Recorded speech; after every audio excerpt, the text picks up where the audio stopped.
Current में जानेंगे video के अंदर। जैसे कि आप सभी को पता है कि फ्राइडे सैटरडे आपको एक ऐसे टॉपिक के ऊपर क्लास मिलती है जिसमें हम पूरी विस्तार से बात करते हैं। आज हम जिस टॉपिक को जानने वाले हैं वो एक रहस्यमय जगह है। हालांकि इस पे काफी बार जो है साइंटिस्ट भी इस पर खोज कर चुके हैं, लेकिन जो परिणाम मिलता है वो आज तक नहीं मिला है।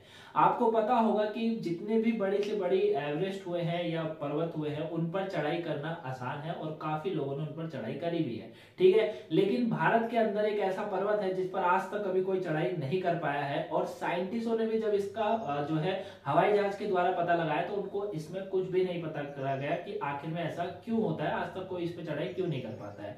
नाम आपने बहुत अच्छे से सुना होगा, नाम है कैलाश पर्वत। आपको पता होगा कि माउंट एवरेस्ट और कैलाश पर्वत की अगर हम लोग ऊंचाइयों की बात करेंगे तो माउंट एवरेस्ट कैलाश पर्वत से 2200 मीटर जो है बड़ा है, ठीक है, और कैलाश पर्वत उससे छोटा है। जबकि माउंट एवरेस्ट पर आज की अगर बात करेंगे तो 7000 से ज्यादा लोग माउंट एवरेस्ट और विजय प्राप्त कर चुके हैं, लेकिन कैलाश पर्वत पर आज तक एक सिंगल व्यक्ति भी नहीं चढ़ पाया है, ठीक है। अगर माउंट एवरेस्ट की ऊंचाई की बात करेंगे तो माउंट एवरेस्ट 8848 मीटर है, जो कि हर साल बढ़ता रहता है। जबकि बात कैलाश पर्वत की करें तो ये 6638 मीटर है, जो कि कैलाश पर्वत और माउंट एवरेस्ट की जो ऊंचाई का डिफरेंट है वो करीबन 2200 के करीब बैठता है। उसके बावजूद भी आज तक कैलाश पर्वत पर कोई नहीं चढ़ा है। इसके पीछे का कारण क्या है, क्या सच में यहाँ भगवान शिव का जो है निवास स्थान है या नहीं है, इसको जानेंगे। ऐसा क्या है कैलाश पर्वत पर, कौन कौन सी नदियां जो है इस पर्वत से निकलती हैं उसको भी जानेंगे। साथ में जो है यहाँ इसको केंद्र बिंदु क्यों माना जाता है, क्या कारण है कि इसको जो है पृथ्वी का केंद्र बिंदु कहा जाता है, इसके ऊपर बात करने वाले हैं। तो चलिए एक एक करके पॉइंटों को समझते हैं और आखिर में ये रहस्यमय जगह क्यों है इसको जानते हैं। तो वीडियो को लाइक सब्सक्राइब शेयर जरूर करिएगा, ठीक है। आपके पेपर के पॉइंट ऑफ व्यू से टॉपिक इंपॉर्टेंट है क्योंकि इससे काफी क्वेश्चन जो है एग्जाम में बनते हैं। छोटे एग्जाम में बात करें या पीसीएस या यूपीएस, सब में आपको यहाँ से क्वेश्चन देखने को मिलता है। क्लियर, चलिए एक एक करके जो है जानते हैं। सबसे पहले पौराणिक कथाओं की बात करें, जैसे कि पौराणिक कथाएं जितनी भी है, जैसे आप शिव पुराण पढ़ेंगे, मत्स्य पुराण पढ़ेंगे, स्कंद पुराण पढ़ेंगे, तो उसमें आपको जो है एक अलग अध्याय करके दिया हुआ है, मतलब एक अलग अध्याय है जिसका नाम है कैलाश खंड। कैलाश खंड करके एक चैप्टर है जिसमें आपको कैलाश पर्वत के बारे में पूरी जानकारी मिलती है, ठीक है। तो पौराणिक कथाओं में भी ये कहा जाता है कि जो कैलाश पर्वत है वहां स्वयं जो है शिव का निवास स्थान उसे माना जाता है, कि भोलेनाथ को यहाँ पर जो है जितने भी श्रद्धालु यहाँ पर जाते हैं उन्होंने काफी बार भोलेनाथ को यहाँ पर देखा है, यानी कि शिव को यहाँ पर देखा है, ठीक है। और ये भी कहा जाता है कि यहाँ से हमेशा काफी समय जो है रोशनी चमकती हुई दिखाई देती है, काफी तरह की आवाजें भी सुनाई देती है। वो कौन सी आवाजें हैं उनको भी आगे हम लोग जानेंगे, थोड़ी धार्मिक बातें होती है, इसको लास्ट में करेंगे। क्लियर है। तो सबसे पहले आप ये याद रखिएगा कि पौराणिक कथाओं में इस बात का स्पष्टीकरण करा गया है कि कैलाश पर्वत पर जो है भगवान शिव का निवास स्थान है, चाहे वो शिव पुराण हो या स्कंद पुराण हो या मत्स्य पुराण हो। यहाँ पर आपको एक अलग चैप्टर देखने को मिलेगा, किसका, कैलाश खंड करके एक अलग चैप्टर यहाँ पर देखने को मिलता है। दूसरी चीज यहाँ पर यह भी कहा जाता है कि कैलाश पर्वत पर एक ऐसी जगह है, हालांकि पता नहीं लगाया गया है, लेकिन पुराणों में कहा गया है कि ऐसी जगह है जिसको कुबेर नगरी के नाम से जाना जाता है। किसके नाम से जाना जाता है, कुबेर नगरी के नाम से जाना जाता है। यानी यहाँ पर जो है कुबेर नगरी है, धन की नगरी आप कह सकते हैं, ठीक है। लेकिन साइंटिस्टों ने काफी बार खोज कर ली है, आज तक इसका कोई भी पता नहीं लगा है कि आखिर में वो नगरी कहाँ है, क्योंकि किसी भी जगह पर स्थान के बारे में जो है नहीं बताया गया है, इसलिए इसका आज तक पता नहीं लगा गया है, ठीक है। दूसरा अगर बात करें तो यह भी कहा जाता है कि कैलाश पर्वत पर जो है उन व्यक्तियों का निवास स्थान भी है जिन्होंने अच्छे कर्म करे होते हैं, यानी कि जब मृत्यु हो जाती है उसके बाद जो अच्छे कर्म करता है उसको सीधे कैलाश पर्वत पे स्थान मिलता है। ये पौराणिक कथाओं में इस बारे में कहा गया है, ठीक है। अब मिलता है या नहीं मिलता है ना, तो आज तक किसी को पता है और ना हो सकता है। क्लियर है। तो ये चीजें आपको याद रखनी है कि पुरानी कथाओं में इन बातों को बोला गया है कि ऐसी ऐसी बातें हैं। अब बात आती है कि जो आपने कैलाश पर्वत अगर देखा हो, आप कभी गए हो तो आपने देखा होगा कि कैलाश पर्वत कैसा दिखता है। जो कैलाश पर्वत की जो आकृति है ये बताया जाता है कि एक पिरामिड की तरह ये दिखाई देता है, जैसे कि आप देख रहे होंगे कि एक पिरामिड की तरह है, ठीक है। और इसको जो है रामायण में भी इसका उल्लेख मिलता है, रामायण में भी इस बात को बोला गया है कि पिरामिड जो है वो कहां पर है, क्या है, उसके बारे में रामायण में भी इस बात को बताया गया है, ठीक है। लेकिन यहाँ पर बात ये आती है, आपने जितना भी अभी तक सुना है आप उसमें ये ढूंढ रहे होंगे कि यहाँ से एग्जाम में क्वेश्चन कहां से बनेगा, ये तो एक धार्मिक बातें हैं। अब एग्जाम में क्वेश्चन यहाँ से बनता है, आपसे पूछा जाता जाता है एग्जाम में, काफी बार इस बात को बोला जाता है, क्वेश्चन बनकर आता है कि धरती का केंद्र किसको माना जाता है। ऐसी जगह कहां पर है जहां पर धरती का केंद्र है। ठीक है, अगर धरती का केंद्र कभी भी एग्जाम में क्वेश्चन आता है तो याद रखिएगा धरती का केंद्र माना जाता है कैलाश पर्वत को। अब ऐसा क्यों है, थोड़ा ध्यान से समझिए और साइंस के पॉइंट ऑफ व्यू से इसको समझने की कोशिश करते हैं। देखिए होता क्या है, जो हमारी पृथ्वी है इस पर दो आकांक्षीय है, मतलब आकांक्षीय का मतलब होता है दो ध्रुव है, एक है उत्तरी ध्रुव और दूसरा है दक्षिणी ध्रुव। ठीक है, दूसरी ओर क्या है, दक्षिणी ध्रुव है। उत्तरी ध्रुव और दक्षिणी ध्रुव के बीच में है हिमालय, बीच में क्या है, हिमालय है, और हिमालय का भी केंद्र बिंदु है कैलाश पर्वत। ठीक है, हिमालय का भी केंद्र बिंदु क्या है, कैलाश पर्वत है। तो ये जो है क्वेश्चन बनता है कि ये बताइए जो कैलाश पर्वत है उसको केंद्र बिंदु क्यों माना जाता है। क्योंकि केंद्र बिंदु मानने का कारण ये है कि हिमालय की गोद में समाया हुआ है कैलाश पर्वत। दूसरी बात यह है कि उत्तरी ध्रुव और दक्षिण ध्रुव के बिल्कुल केंद्र में पड़ता है ये। अब जो चीज केंद्र में पड़ती है तो वो क्या मानी जाती है, वो उस चीज का केंद्र मानी जाती है। जैसे कि मनुष्य समझिए, हम अपने आप को लेते हैं, हमारा जो पेट का केंद्र बिंदु क्या है, हमारी नाभि है ना, वो हमारा पेट का केंद्र बिंदु माना जाता है। अगर उसको ढंग से, जब बच्चा जन्म लेता है, अगर उसको ढंग से उस समय ना जो है बांधा जाए या उसको ना ठीक करा जाए तो उस समय उस बच्चे की मृत्यु होना भी निश्चित हो जाता है, अगर वो नाभि जो है वो ढंग से नहीं बनती है तो। उसी तरीके से इस केंद्र बिंदु को माना जाता है, समझ लो। यहां पर ये आपका क्वेश्चन एग्जाम में आता है तो याद रखिएगा जो हिमालय है वो दोनों के बीचों बीच में स्थान उसका प्राप्त है और उसी के बीच में है कैलाश पर्वत। क्लियर हो गया, याद रखिएगा। धरती का इस केंद्र को एक्सिस मुंडे के नाम से भी जाना जाता है, बहुत बार पूछा जाता है एग्जाम में।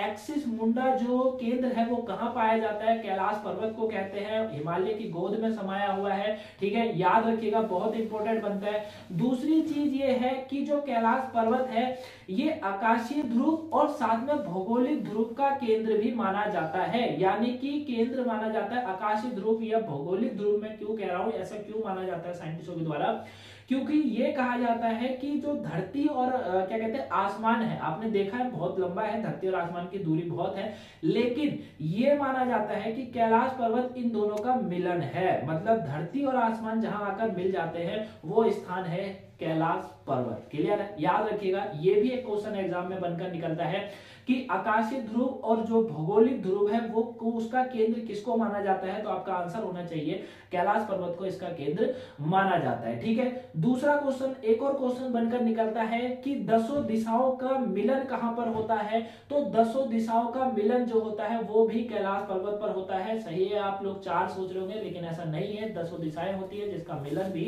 कैलाश पर्वत पर ही माना जाता है। ठीक है, ये आपको याद रखना है। दूसरा, यहाँ पर अलौकिक शक्तियों का भी प्रभाव है, ये भी बोला जाता है। ठीक है, ये थोड़ा धार्मिक बात हो गई कि अलौकिक शक्तियां हैं, इसको बाद में इसको ना समझोगे तो ज्यादा बेटर है। ठीक है, तो यहां से कैलाश पर्वत की आकृति से बहुत सारे क्वेश्चन एग्जाम में बनके निकलते हैं जो मैंने आपको अभी बताए हैं। ठीक है, अब हम लोग बात करते हैं कि कैलाश पर्वत के आखिर में संरचना कैसे होती है, कैसे तैयार हुआ है कैलाश पर्वत, इसके बारे में बात करते हैं। और एक ट्विस्ट, एक अमेजिंग फैक्ट ये भी है कि एक व्यक्ति थे जिन्होंने इसके ऊपर चढ़ाई भी करी थी। कौन थे उसको जानते हैं। तो अब बात करते हैं कि कैलाश पर्वत की रचना कैसे हुई है। देखिए, अभी जैसे मैंने आपको बताया कि दसों दिशाओं का केंद्र कैलाश पर्वत को माना जाता है। दूसरा ये भी कहा जाता है कि जो कंपास होता है, कंपास जो होता है उसके 4 बिंदुओं के समान ये है। ठीक है, यानी कि आप ये कह सकते हैं जब यहाँ कंपास लेकर आप लोग जाते हैं तो वो यहाँ पर काम करना बंद कर देता है। बहुत सारे कारणों से भी हो सकता है, ऐसी बात नहीं है, जैसे माउंट एवरेस्ट पर चढ़ते तो वहां पर भी बोला जाता है, वहां पर भी काम करना बंद करता है, लेकिन वहां पर करता है, लेकिन कैलाश पर्वत पर काम नहीं करता है। ये भी कह सकते हैं कि मानव द्वारा निर्मित जितनी भी चीजें हैं वो कैलाश पर्वत पर जाने के बाद बंद हो जाती है। ठीक है, ये चीजें हैं। दूसरा है कैलाश पर्वत पर चढ़ाई की अगर बात करें, क्या आप बहुत सारे, मतलब आपको हमेशा आपने यही सुना होगा कि आज तक कोई नहीं चढ़ चुका है। ठीक है, काफी वीडियो भी वायरल होती है कि मतलब मैं कैलाश पर्वत पर चढ़ो इस तरीके से, वो सारी फेक होती है, चढ़ना आसान नहीं है। ठीक है, कैलाश पर्वत पर अगर चढ़ाई की बात करें तो ये माना जाता है कि वैसे तो यहाँ पर चढ़ना प्रतिबंध है, क्योंकि हमेशा जो है हमको सुनने को मिलता है जिन्होंने भी कोशिश करी है वो अपने घर पर दोबारा वापस नहीं आए हैं, है ना। और दूसरा ये है, लेकिन माना ये भी जाता है कि 11वीं सदी में एक तिब्बती बौद्ध योगी थे जिनका नाम था मिलारेपा।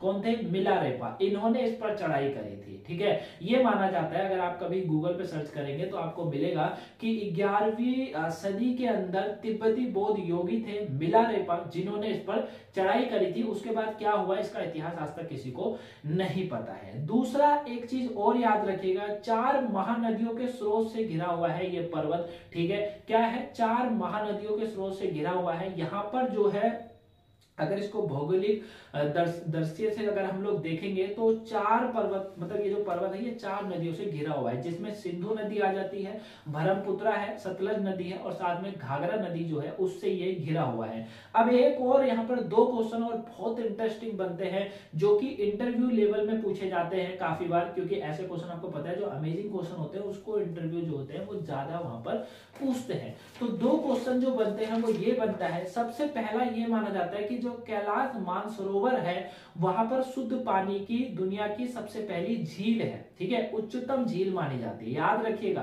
क्वेश्चन बनता है, आपको पता होना चाहिए कि कैलाश मानसरोवर शुद्ध पानी की दुनिया की पहली सबसे उच्चतम झील है।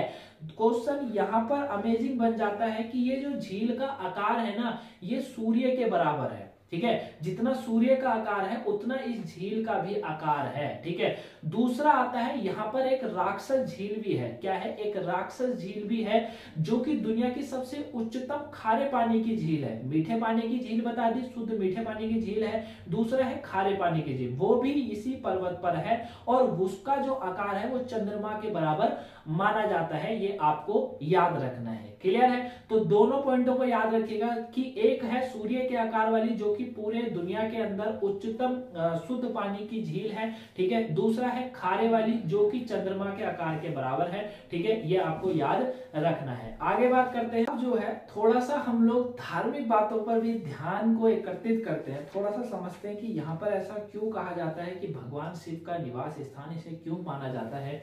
आखिर में यहाँ पर ठीक है, लोगों ने यहाँ पर जो भी यहाँ पर यात्री जाते हैं उनका ये कहना होता है कि भगवान शिव जो है वो स्वयं यहाँ पर दर्शन देने के लिए आते हैं। ठीक है, जैसे कि सारी कथाओं में भी बोला गया है कि अगर भगवान कहीं पर मिलते हैं तो कैलाश पर्वत है जहां पर आपको शिव देखने को मिल सकते हैं। क्लियर है? लेकिन साइंटिस्टों का क्या कहना है इसके ऊपर अगर बात करें तो साइंटिस्ट भी एक बात को जो है स्पष्ट करते हैं कि यहाँ पर डमरू और ओम जो वर्ड है उसकी आवाज सुनाई देती है। ठीक है, आपको पता है हिंदू धर्म में ये दोनों चीजें कितनी पवित्र हैं। ठीक है, तो कैलाश मानसरोवर झील के क्षेत्र में अगर जब कभी कोई यात्री जाता है तो उसको ये वो हमेशा हर यात्री बोलता है कि उसको निरंतर एक ध्वनि सुनाई देती है, एक आवाज सुनाई देती है। जिस आवाज को अगर ध्यान से सुना जाए तो ये लगता है कि भगवान जो है वो स्वयं डमरू बजा रहे हैं, यानी कि डमरू की धुन सुनाई देती है, साथ में ओम का जो मंत्र है वो सुनाई देने को मिलता है। लेकिन वैज्ञानिक इस बात का थोड़ा सा जो है मानते नहीं है और उनका ये मानना होता है कि शोध के आधार पर वो ये बताते हैं कि जब यहाँ से बर्फ पिघलती है या हवाई जहाज कुछ कोई टकराता है या निकलता है तो उससे ये ध्वनि निकलती हो। अगर साइंटिस्टों की बात को गलत करना है तो आप ये समझ सकते हो कि साइंटिस्ट जब भी इसके ऊपर जाते हैं तो ये भी कहते हैं कि इसके आगे का दृश्य नहीं देखने को मिलता है। ठीक है, या ये भी कह सकते हैं वहां तक हवाई जहाज नहीं जा पाता है, हवाई जहाज का जो कोई भी कारणवश वो वहां पर नहीं जा पाता है। तो ये सब एक धार्मिक बातें हैं, हालांकि मान्यता है नहीं है, मानने वाले माने, ना मानने वाले नहीं मानते। लेकिन साइंटिस्टों ने भी अपना यहाँ पर स्पष्ट करा है कि भैया हो सकता है कि क्या कहते हैं बर्फ पिघल ली है या हवा जो क्या कहते हैं हवाई जहाज टकराने की वजह से डमरू या फिर ओम जैसी ध्वनि सुनने को मिलती है, या उनकी तरफ से कहा जाता है। ठीक है ना।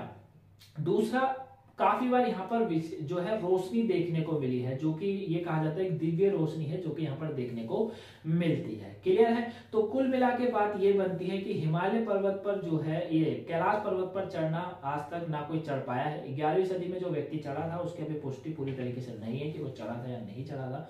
ठीक है, तो आई होप आप इसे जान गए होंगे कि आखिर में क्या है भगवान शिव का निवास स्थान, इसे क्यों माना जाता है। दूसरा, यहाँ पर जो क्वेश्चन इंपोर्टेंट बनते थे मैंने आपको समझा दिए। आई होप आपको ये टॉपिक अच्छे से लगा होगा, अच्छा समझ आया होगा।